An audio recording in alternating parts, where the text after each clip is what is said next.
हरियाणा के पूर्व गृह मंत्री अनिल विज अपने बेबाक अंदाज के लिए जानी जाती है। अनिल विज जहां लोगों की समस्याओं के लिए तत्पर रहते हैं, तो वहीं राजनीतिक गतिविधियों को लेकर भी काफी ज्यादा एक्टिव दिखाई देते हैं।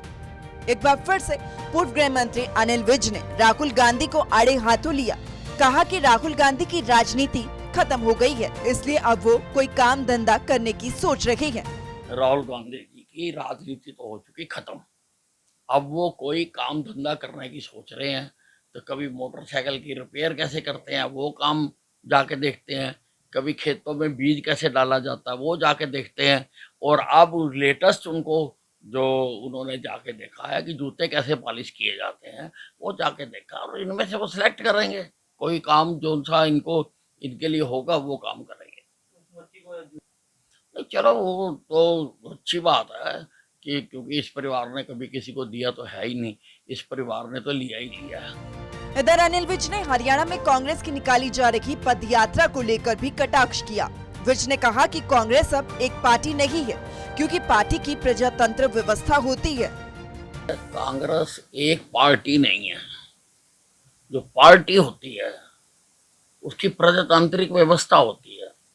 और एक बात और कान खोलकर सुन लेनी चाहिए कि जिस पार्टी के अंदर प्रजातंत्र जीवित नहीं है वो पार्टी देश के प्रजातंत्र की भी रक्षा नहीं कर सकती। ये तो गैंग है, अलग अलग लोगों की, अलग अलग धड़ों की एक गैंग है, और ये कभी सरकार को लूटने के लिए इकट्ठे हो जाते हैं, कभी बिखर जाते हैं।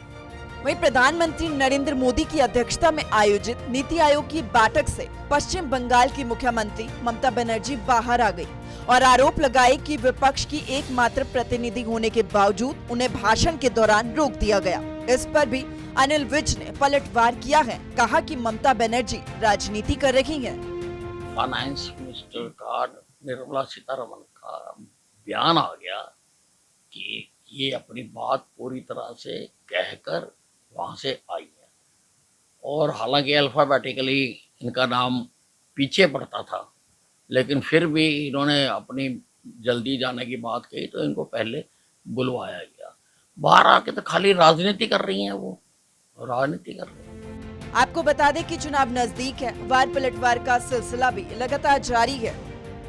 इस बार कौन सी पार्टी को जनता कबूल करती है ये तो वक्त ही तय करेगा। सूर्य समाचार के लिए अंबाला से नरेश सैनी की रिपोर्ट।